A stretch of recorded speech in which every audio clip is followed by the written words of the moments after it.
Myanmar সেনাবাহিনীর সাথে যুদ্ধে প্রতিরোধ যোদ্ধাদের সফলতা তো সবারই জানা। যুদ্ধে একের পর এক চমক দেখাচ্ছে মিয়ানমারের প্রতিরোধ যোদ্ধারা। এবার নতুন এক তথ্য নিয়ে হাজির হলেন মিয়ানমারে নির্বাসিত সরকার ন্যাশনাল ইউনিটি গভর্নমেন্টের প্রতিরক্ষামন্ত্রী ইউ ইয়ে মন।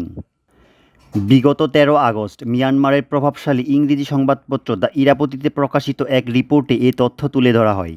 নির্বাসিত সরকারের প্রতিরক্ষামন্ত্রী ইউ ইয়ে মন তার মন্তব্যে বলেন, মিয়ানমারের বর্তমান জান্তা সরকারের হাতে ১০০টিরও কম শহরের পূর্ণ নিয়ন্ত্রণ রয়েছে। নির্বাসিত সরকারের মন্ত্রীদের সাথে করা এক প্যানেল আলোচনায় তিনি এ মন্তব্য করেন।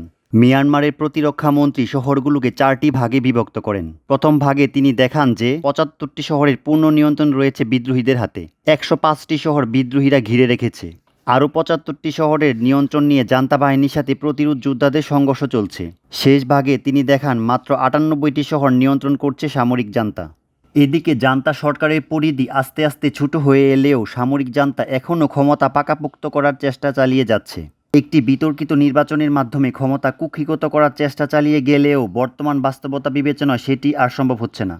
বিগত ৩১ জুলাই জান্তা প্রধান মিং অং লাইং তার ভাষণে বলেন, তিনি যে নির্বাচনের প্রতিশ্রুতি জাতিকে দিয়েছিলেন দেশের বেশিরভাগ অঞ্চলে সরকারের নিয়ন্ত্রণ না থাকার কারণে সেটি আর করা সম্ভব হচ্ছে না।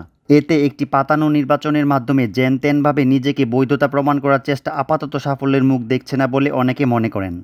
বিদ্রোহী যোদ্ধাদের অপ্রতিরোধ্য অগ্রগতি মিয়ানমারের সেনা সরকারের পতন অবশ্যম্ভাবী করে তুলেছে বলে বিশেষজ্ঞরা তাদের পর্যবেক্ষণে উল্লেখ করেছেন।